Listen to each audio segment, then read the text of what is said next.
Hi, welcome to my YouTube channel. ಇವತ್ತು chicken pepper gravy ಮಾಡ್ತಾಯಿದ್ದೀನಿ. ಅದಕ್ಕೆ ಫಸ್ಟ್ ಬಾಣಲೆ ಇಟ್ಟು ಆಯಿಲ್ ಹಾಕಿದ್ದೀನಿ. ಆಯಿಲ್ ಹೀಟ್ ಆದ ತಕ್ಷಣ ಹಸಿಮೆಣ್ಸಿನ್ಕಾಯಿ, ಅದು ಒಂದು 4ರಿಂದ 5 ಹಸಿಮೆಣ್ಸಿನ್ಕಾಯಿ ಹಾಕಿದ್ದೀನಿ ಕಟ್ ಮಾಡಿ. ಅದು ಸ್ವಲ್ಪ ಫ್ರೈ ಆಗಿದ ತಕ್ಷಣ ಈರುಳ್ಳಿ ದಪ್ಪದ್ದು 2 ಈರುಳ್ಳಿ ಕಟ್ ಮಾಡ್ಕೊಂಡಿದ್ದೀನಿ. 2 ಈರುಳ್ಳಿ ಹಾಕಿದ್ದೀನಿ. ಅದು ಚಿಕ್ಕದಲ್ಲಿ ಕಟ್ ಮಾಡಿಕೊಂಡ್ರೆ ತುಂಬ ಚೆನ್ನಾಗಿರುತ್ತೆ. ಈರುಳ್ಳಿ ಸ್ವಲ್ಪ ಚೆನ್ನಾಗಿ ಗೋಲ್ಡನ್ ಫ್ರೈ ಆಗಲಿ. ಗೋಲ್ಡನ್ ಫ್ರೈ ಆಗೋವರೆಗೂ ಚೆನ್ನಾಗಿ ಫ್ರೈ ಮಾಡಿ.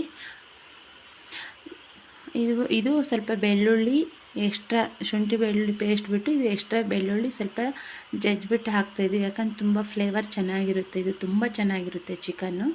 ಹಾಗೆ ಮತ್ತು ದಪ್ಪದ್ದು ಒಂದು ಟೊಮೊಟೊ ಕಟ್ ಮಾಡಿದ್ದೀನಿ. ಕಟ್ ಮಾಡಿ ಇದೆಲ್ಲ ಚೆನ್ನಾಗಿ ಫ್ರೈ ಮಾಡಬೇಕು. ಫ್ರೈ ಆಗ್ತಾ ಇರುತ್ತೆ. ಅಷ್ಟರಲ್ಲಿ ಚಿಕನ್ ಚೆನ್ನಾಗಿ ತೊಳೆದಿಟ್ಕೊಂಡಿದ್ದೀನಿ ಸೈಡಲ್ಲಿ. ಇದು ಅರಿಶಿನ ಪುಡಿ, ಸ್ವಲ್ಪ ರುಚಿಗೆ ತಕ್ಕಷ್ಟು ಉಪ್ಪು, ನಿಮ್ಮ ರುಚಿಗೆ ಎಷ್ಟು ಬೇಕೋ ಅಷ್ಟು ಉಪ್ಪು ಹಾಕ್ಕೊಳ್ಳಿ. ಉಪ್ಪು ಹಾಕಿ ಚೆನ್ನಾಗಿ ಮಿಕ್ಸ್ ಮಾಡ್ಕೋಬೇಕು. ಇದು ಮಿಕ್ಸ್ ಆಗಿದ ತಕ್ಷಣ ನೋಡಿ, ನಾನಿಲ್ಲಿ ಒಂದು ಸ್ಪೂನು ಸ್ವಲ್ಪ ಹಾಕಿದ್ದೀನಿ ಉಪ್ಪು. ಇದು ಚಿಕನ್ 1.5 kg ಇದೆ, ಹಾಗಾಗಿ ಅದಕ್ಕೆ ತಕ್ಕಷ್ಟು ನೀವು ಹಾಕ್ಕೊಳ್ಳಿ ಉಪ್ಪು. ಎಲ್ಲ ಚೆನ್ನಾಗಿ ಮಿಕ್ಸ್ ಮಾಡಿ ಚೆನ್ನಾಗಿ ಬೇಯ್ತಾ ಇರುತ್ತೆ. ಅಷ್ಟರಲ್ಲಿ ಕಟ್ ಮಾಡಿ ತೊಳೆದಿಟ್ಕೊಂಡಿರೋಂಥ ಚಿಕನ್ನು ಸೈಡಲ್ಲಿದೆ. ತೊಳೆದಿಟ್ಕೊಂಡಿರೋಂಥ ಚಿಕನ್ ಹಾಕೋಣ. ಚಿಕನ್ ಹಾಕಿಬಿಟ್ಟು ಇದು ಚೆನ್ನಾಗೆಲ್ಲ ಮಿಕ್ಸ್ ಮಾಡಿ. ಯಾಕಂದರೆ ನೀರು ಇರಬಾರ್ದು. ಪೆಪ್ಪರ್ ಗ್ರೇವಿ ಇರೋದ್ರಿಂದ ಜಾಸ್ತಿ ನೀರು ಇರಬಾರ್ದು. ಚಿಕನ್ ಚೆನ್ನಾಗಿ ತೊಳೆದು ಹಿಂಡ್ಕೋಬೇಕು ಕೈಯಲ್ಲಿ. ಹಿಂಡ್ಬಿಟ್ಟು ಹಾಕ್ಕೊಂಡ್ರೆ ನೀರು ಕಮ್ಮಿ ಆಗುತ್ತೆ. ಚೆನ್ನಾಗಿ ಮಿಕ್ಸ್ ಮಾಡಿ. ಇದು ಆ ಚಿಕನ್ನಲ್ಲಿರೋ ನೀರೆಲ್ಲ ಹೋಗೋವರೆಗೂ ಚೆನ್ನಾಗಿ ಫ್ರೈ ಮಾಡಬೇಕು. ಚೆನ್ನಾಗಿ ಮಿಕ್ಸ್ ಮಾಡ್ಕೊತಾನೆ ಆ ನೀರೆಲ್ಲ ಹೋಗೋವರೆಗೂ ಚೆನ್ನಾಗಿ ಫ್ರೈ ಮಾಡಬೇಕು. ತುಂಬಾ ಚೆನ್ನಾಗಿರುತ್ತೆ ಈ ಚಿಕನ್ನು. ಒಂದ್ಸರಿ ಟ್ರೈ ಮಾಡಿ ನೋಡೋಣ ಹೇಗಿರುತ್ತೆ ಅಂತ. ನೀವು ಮುಚ್ಚಿಬಿಟ್ಟು ಸ್ವಲ್ಪ ಚೆನ್ನಾಗಿ ಫ್ರೈ ಆಗೋವರೆಗೂ ಹಂಗೆ ಮುಚ್ಚಿಬಿಡಿ. ಈಗ ಸ್ವಲ್ಪ ಶುಂಠಿ ಬೆಳ್ಳುಳ್ಳಿ ಪೇಸ್ಟು ಒಂದು 2 ಟೀ ಸ್ಪೂನ್ ಹಾಕ್ಕೊಂಡಿದ್ದೀನಿ. ದೊಡ್ಡ ಸ್ಪೂನಲ್ಲಿ 2 ಟೀ ಸ್ಪೂನಷ್ಟು ಹಾಕಿದ್ದೀನಿ ಶುಂಠಿ ಬೆಳ್ಳುಳ್ಳಿ ಪೇಸ್ಟು. ಎಲ್ಲ ಮಿಕ್ಸ್ ಮಾಡಿ. ಶುಂಠಿ ಬೆಳ್ಳುಳ್ಳಿ ಪೇಸ್ಟ್ ಎಲ್ಲ ಚೆನ್ನಾಗಿ ಮಿಕ್ಸ್ ಮಾಡಿ. ನೋಡಿ, ನೀರು ಚಿಕನ್ನಲ್ಲಿ ಅಷ್ಟು ನಾವು ಹಿಂಡಿ ಹಾಕಿದ್ರೂ ಎಷ್ಟು ನೀರು ಬಂದಿದೆ. ಮತ್ತು ಹಾಗೆ ಖಾರಕ್ಕೆ ಎಷ್ಟು ಬೇಕೋ ಅಷ್ಟು ನೀವು ಖಾರದ ಪುಡಿ ಹಾಕ್ಕೊಳ್ಳಿ. ಯಾಕಂದರೆ ಸ್ವಲ್ಪ ಹಾಕ್ಕೊಳ್ಳಿ. ಮುಂಚೆ 2 ಮೆಣಸಿನ್ಕಾಯಿ ಬೇರೆ ಹಾಕಿರ್ತೀವಿ, ಮತ್ತು ಪೆಪ್ಪರು ಪೌಡ್ರ್ ಮಾಡಿ ಹಾಕಬೇಕು. ಅದರಿಂದ ನೀವು ಖಾರ ಬೇಕಿದ್ದರೆ ಸ್ವಲ್ಪ ಹಾಕ್ಕೊಳ್ಳಿ. ಇಲ್ಲ ಪೆಪ್ಪರು ಹಸಿ ಮೆಣಸಿನ್ಕಾಯಿ ಸಾಕಾಗುತ್ತೆ ಅಂದರೆ ಅಷ್ಟೇ ಸಾಕಾಗುತ್ತೆ. ನಮಗೆ ಸ್ವಲ್ಪ ಖಾರ ಬೇಕು ಅಂತ ಸ್ವಲ್ಪ ಖಾರದ ಪುಡಿ ಹಾಕಿದ್ದೀನಿ. ಚೆನ್ನಾಗಿ ಅದು ಬೇಯೋವರೆಗೂ ಸ್ವಲ್ಪ ಮುಚ್ಚಿಬಿಟ್ಟು ಚೆನ್ನಾಗಿ ಬೇಯಿಸೋಣ.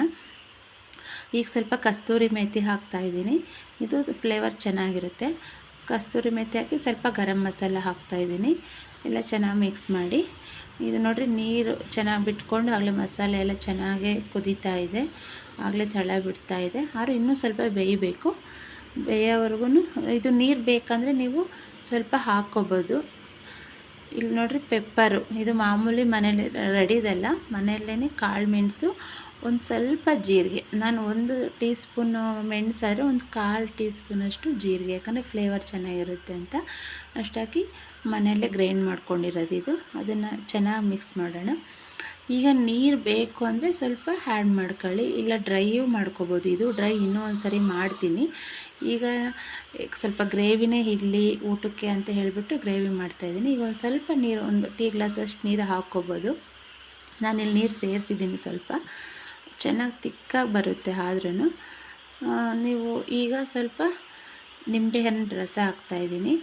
ಬೇಕು ಅಂದರೆ ಇನ್ನೂ ನೀರು, ಅಕಸ್ಮಾತ್ ಇದು ಜಾಸ್ತಿ ಡ್ರೈ ಬೇಕಾದ್ರೂ ಮಾಡ್ಕೋಬೋದು. ಇಲ್ಲ ನೀರು ಹಾಕ್ತಾ ಏನಾದರೂ ಸ್ವಲ್ಪ ನೀರು ಜಾಸ್ತಿ ಆಯಿತು ಅಂದರೆ ಒಂದು ಅರ್ಧ ಟೀ ಸ್ಪೂನಷ್ಟು ಕಾರ್ನ್ಫ್ಲೋರ್. ಈಗ ನೋಡಿ, ನಾನು ಕಾರ್ನ್ಫ್ಲೋರ್ ಕಲಸಿ ಹಾಕ್ತಾಯಿದ್ದೀನಿ ನೀರಲ್ಲಿ. ಅದು ಕಾರ್ನ್ಫ್ಲೋರು ಸ್ವಲ್ಪ ನೀರಲ್ಲಿ ಕಲಸಿ ಹಾಕ್ತಿದ್ದೀನಿ. ಯಾಕಂದರೆ ಗ್ರೇವಿ ತಿಕ್ಕಾಗೂ ಬರುತ್ತೆ, ನೋಡೋಕ್ಕೂ ಚೆನ್ನಾಗಿರುತ್ತೆ.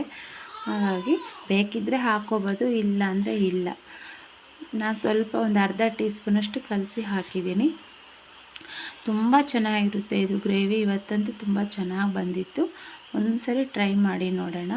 ಆಲ್ಮೋಸ್ಟ್ ಎಲ್ಲರೂ ಎಲ್ಲ ಥರನೂ ಮಾಡ್ತಾರೆ, ಆದರೂ ಈ ಥರನೂ ಒಂದು ಸರಿ ಮಾಡಿ ನೋಡೋಣ ಅಂತ. ಇದು ವಾಯ್ಸಲ್ಲಿ ಏನಾದರೂ ಸ್ವಲ್ಪ ವ್ಯತ್ಯಾಸ ಬಂದರೆ ಕ್ಷಮಿಸಿ. ಯಾಕಂದರೆ ಇನ್ನೂ ಹೊಸದಾಗಿ ಇದು ಮಾಡೋದ್ರಿಂದ ಕೆಲವೊಂದು ಏನೇ ಮಿಸ್ಟೇಕ್ ಇದ್ರೂ ಕ್ಷಮಿಸಿ. ಇನ್ನೂ ನೆಕ್ಸ್ಟ್ ವಿಡಿಯೋಗೆಲ್ಲ ಅದನ್ನು ಕರೆಕ್ಟ್ ಮಾಡ್ಕೊತಾ ಇರ್ತೀನಿ. ಈಗ ಲಾಸ್ಟಲ್ಲಿ ಸ್ವಲ್ಪ ನಿಂಬೆಹಣ್ಣಿನ ರಸ ಹಾಕಿದ್ದೀನಿ. ನಿಂಬೆಹಣ್ಣಿನ ರಸ ಹಾಕಿ ಎಲ್ಲ ಮಿಕ್ಸ್ ಮಾಡಿ ನೋಡಿ, ತುಂಬ ಚೆನ್ನಾಗಿ ಬಂದಿದೆ. ಗ್ರೇವಿ ಎಲ್ಲ ತುಂಬ ಚೆನ್ನಾಗಿದೆ. ಒಂದ್ಸರಿ ಟ್ರೈ ಮಾಡಿ. ಓಕೆನಾ? ಬಾಯ್.